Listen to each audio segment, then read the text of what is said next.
नमस्कार, जी media today में आप सभी का स्वागत है और मैं हूं आपके साथ कुसुम ठाकुर। प्रयागराज कुंभ में शंकराचार्य स्वामी अविमुक्तेश्वरानंद स्वामी सरस्वती जी महाराज की अगुवाई में परम धर्म संसद का प्रारंभ हो गया है। संसद के प्रथम दिवस में कई महत्वपूर्ण मुद्दों पर विचार विमर्श हुआ और प्रस्ताव पारित किए गए। धर्म संसद में पारित प्रस्ताव के अनुसार जो व्यक्ति हिंदू होकर मांस को निर्यात करता है या गौ हत्या से किसी भी प्रकार से जुड़ा हुआ है, वो हिंदू नहीं माना जा सकता। इस बयान ने समाज में गौ संरक्षण और धार्मिक मान्यताओं की गंभीरता पर जोर दिया है। शंकराचार्य जी ने महाराज ने कुंभ के महत्व और इसके आध्यात्मिक पहलुओं पर भी प्रकाश डाला है। उन्होंने प्रथम शाही स्नान के महत्व के बारे में बताते हुए कहा कि ये स्नान न केवल आध्यात्मिक शुद्धि का प्रतीक है, बल्कि सनातन धर्म की परंपराओं को जीवंत रखने का माध्यम भी है। कुंभ मेला सनातन धर्म की सबसे बड़ी आध्यात्मिक सभाओं में से एक है, जहां करोड़ों श्रद्धालु स्नान, ध्यान और साधना के लिए आते हैं।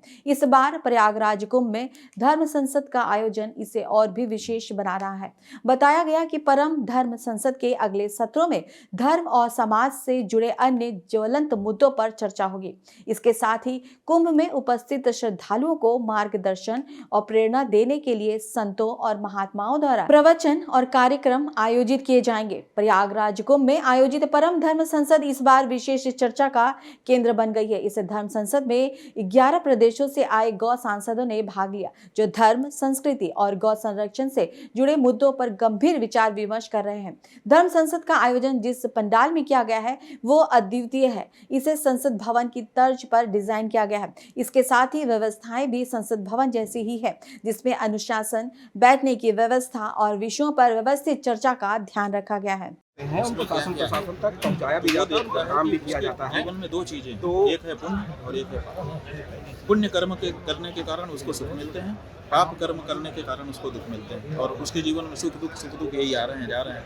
कभी कभी दुख का पलड़ा भारी हो जाता है, कभी कभी सुख का पलड़ा भारी हो जाता है। तो वो सोचता है कि मेरे पाप जो है वो मुझसे अगर दूर हो जाते तो कितना अच्छा होता, और फिर कुछ पुण्य भी मैं कर लूँ।